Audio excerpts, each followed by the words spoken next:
How's it going today, everybody? Long time. It's been a little bit. Today, we're going to be reviewing the original release of the MonsterArts Burning Godzilla, or Godzilla 95, or Godzilla vs. Destroyer, the Desu Goji suit. One of my favorite figures. I've had him in my collection since 2013. This guy is beautiful. He's wonderful. That's why I thought he would be one of the best figures to go back and review. Since there's not a lot of new releases quite yet, it's been kind of quiet. So might as well go back and review some of the things that haven't been reviewed in years. So let's bring him in for the detail. Look at that. Look at that. Oof. Bandai / Tamashii Nations. They just... Ooh, golly. And of course mine's popping a little extra. On my Instagram, I made a post about it. It's been a long time since I've cleaned my figures. A very, very, very long time. And I just got him clean, so he looks extra. He just is popping. Again, like I just opened him up back at G-Fest 2013. So G-Fest 18, I think. I believe so. I think it was 2013. Yeah, I think so. But he just looks good. The choice they used between the charcoal black and then the orangey red that they use throughout the body, it's translucent, so it's painted over. So he's normally an orange mold with the extras in. It just makes him look good. Yes, I think I would agree, though I don't own it yet. The ultimate burning version probably pops a little bit more. They used a little bit brighter yellows and orange. I would still say that this, if you can't get that version, but you can get this one, get it. He still looks good. He does have the white tail end, which for a long time bothered me until you actually go back in the movie. In the beginning, his tail is like this. It does have that switch. And then later, just like the ultimate burning version, when he's steaming and fighting Destroyer, then the end of his tail also starts becoming yellow throughout the film as well. So you could technically say this is the beginning of the movie, and then you can say that the ultimate's at the end of the movie, the final battle version. As Endgame would point out. I'm going to pull the camera back just a little bit, He's a little big with his tail. So, but the figure's, I would say, not very stylized. He's really accurate to the suit. Quote me, don't quote me. I believe all these original Heisei figures were all sculpted by Yuji Sakai, if I remember correctly. If not, oops. But he looks great. He looks great. Okay, just excellent. Look at him. And yes, it was back in the day when the eyes would be a little wonky.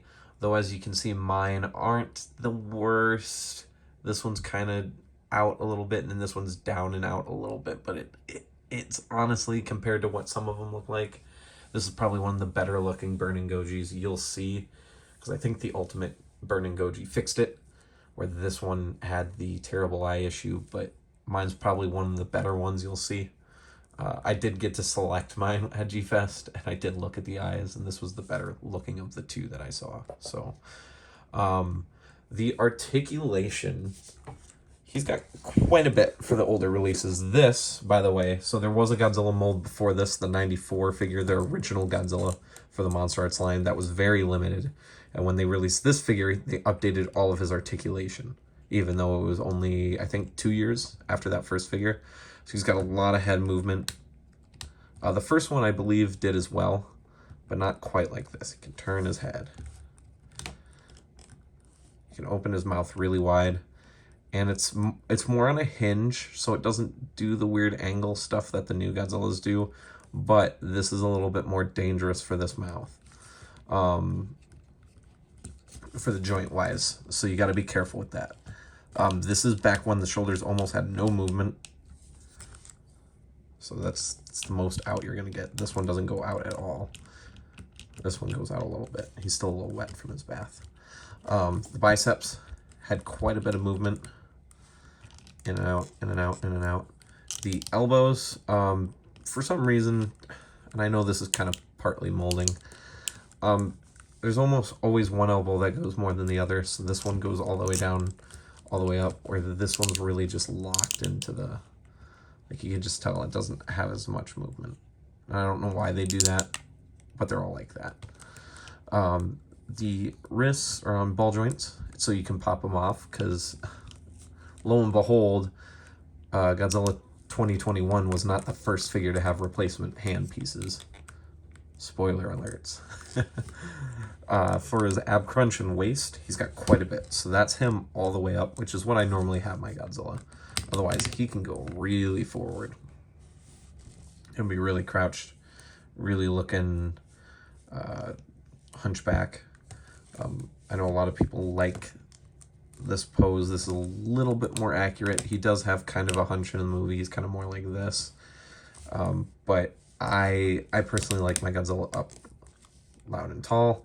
The only bad thing is, from some angles, you can see the diaper he's wearing. Just gotta lower it just a little bit, and it kind of fixes it. It's still there. It's still very noticeable. Regrettably, they did fix everything, but then they created that. So the hips,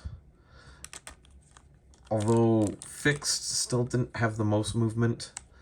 Also super tight.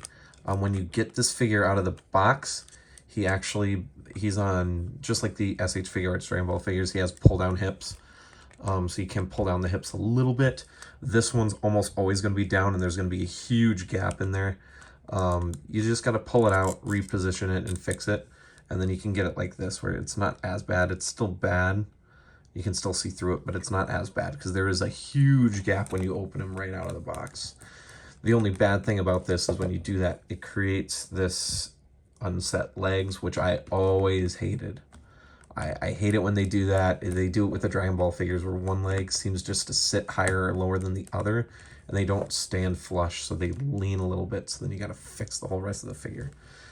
I don't like I don't like that, but I know that's not going to bother some people, because that's technically anatomy accurate, because we're all not built, like a straight line body-wise. We all got our weird curves and angles, so. But for me, this is a figure, but I'm just crazy. Otherwise, the rest of the legs, he's got knee articulation that's pretty good. It's not great. But also these thunder thighs, I mean, they're just gigantic. You're not going to get a lot of motion out of them without, messing with the design. But he does have a lot of ankle movement. So if you can figure out how to get the leg to move, you can normally get the ankles to follow suit. One other thing, which I didn't ever see back then, and it actually happened to me randomly, and I thought I broke it. So this, if you notice, mine's super loose. That's because the hinge on mine actually pops out every now and then when I'm messing with him. Like the leg joint will pop out and all this will come out. Now it's just a hook that goes into the joint, kind of like the old elbow joints in the figure arts. So it pops in, and then you can just pull it out and pull it down, and all the skin flaps and everything comes out. So that's why mine seemed loose. I think most people's are like that. It's just, I don't think that ever happened to people, because they weren't, I don't know, they just never tried it, or they just never thought about talking about it, I guess. But it was always something interesting I found out when I was younger. So I initially thought I broke it. And then the tail. Let's just slowly, so that's about as far down as it goes. So yes, you do get him in a swimming pose. The joints are tight, they hold, so you can get it swimming, you can get it all the way up. You can just about get it in any pose you want it. It's just limited range, pretty much. So you're not going to get like the legendary poses where the tail's whipping around all the way, or even the legendary or the anime Gojis or Kiryu Goji. Yeah, he's not going to be doing that, but he will still have a lot of good range in the tail. You can still really add personality to it. You just gotta fidangle with it a little bit. Also, as I'm making this review, my phone's notifications are off, but I see Instagram's blowing up right now. So thank you guys. It means a lot. All right. Let us switch to the accessories, because he does have a few. All right, so he does come with two different sets of accessories. He comes with two Mazer tanks. This is not the right one, but it's about the same color scheme, because Destroya also comes with. I have a bunch of these, so I just grabbed one of them. I believe it's this tank that he comes with. He comes with one of these, and then this is the only version of this tank that I believe there is. So he comes with this one as well. They're both nice. They're little. They've got detail though. Dusty. These need to go in the bath. They were currently getting destroyed by Biollante, so yes. And then, like I said, he comes with extra hands that are more splayed open. They're more ferocious looking. And I'll be honest, they look great. The only bad thing is that at this time, for some reason, even though Tamashii and Bandai do bunches of different figures with bunch of different hand swaps, the hand swaps on Burning Godzilla are scary. I'm actually going to do it on camera. I was going to do it off camera.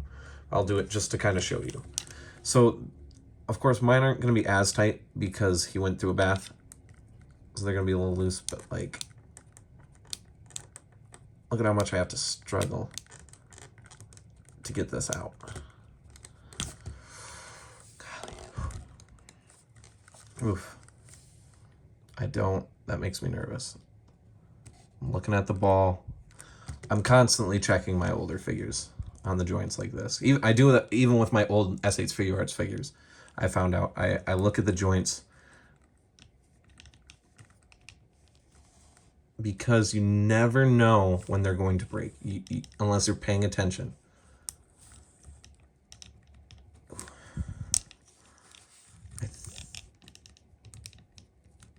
There we go. Okay, so it's set in. Now, I'm going to say it. It's tight. It's not going to move around as much, which is fine.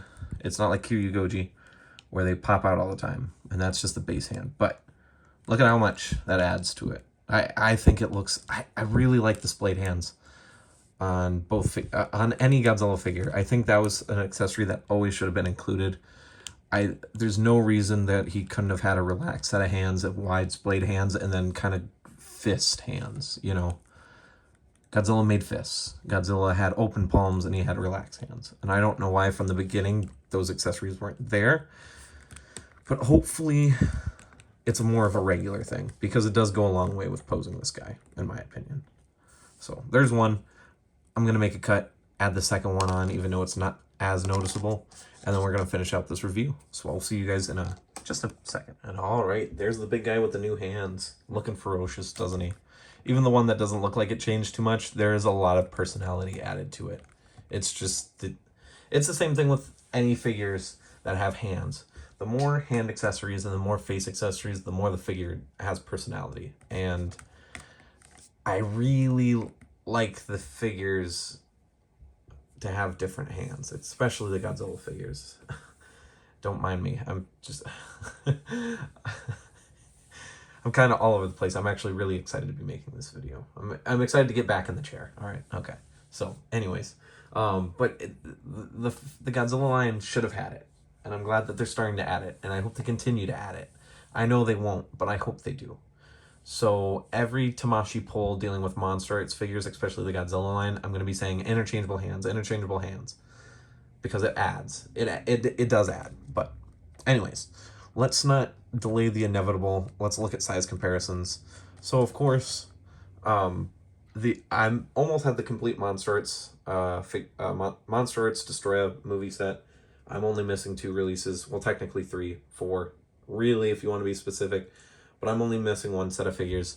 I've got the OG Junior, which I also picked up at the G-Fest that I picked up this guy. He also got a bath, so he's looking very nice. Look at how tiny he is compared to Godzilla. That's about where it should be. And now, for the final piece of Resistance. Don't mind my Powerade. I've actually got to pull this back. This is the reason why I haven't actually done the Biollante review. If you guys have looked on my channel, at least seen it, you can see that the Bandai Glitter Bomb Godzilla review is super zoomed out. It doesn't look the greatest, because even my current setup, it's not big enough. And Biollante takes more wider space, so it's very hard to get a good angle of that figure in a review space. And another figure that I was actually going to review that I don't think I can because of review space is the SH MonsterArts Destroya. Let me fiddle with his tail quick. Oh, God. Ooh, golly. Okay. I might be able to review Destroya. But let's just look at that. Look at how big Destroya is compared to Godzilla. This isn't a review for Junior, but I mean, Junior's perfect size with his final form Destroya. And Godzilla is also perfect scale. You could technically make a debate that Destroya's maybe a little too big, but that's also because I had the head way up. One of the final clashes in the movie, when Godzilla runs up and he smacks Destroya up in here, Godzilla's head is about at his chin. You can hunch Destroya just a little bit more, but I'm not going to force it right now. This is the perfect scaling. Besides X Plus and certain resin model kits or model kits that are made for Destroya and Godzilla, which I don't think there's almost any for Destroya because he's just so big. This is probably the most accurate Godzilla and Destroya set, because none of the vinyls fully set in well with each other. I'm going to pull Destroya out of here. Well, I'll leave him here for a second. None of the Destroyas really fit in scale, the Bandai ones. The 8-inch one is just too big for the 6-inch vinyl. And unless Bandai Premium makes a Destroya, I don't think we're ever going to get a super scale or size accurate Destroya from the Bandai vinyl line.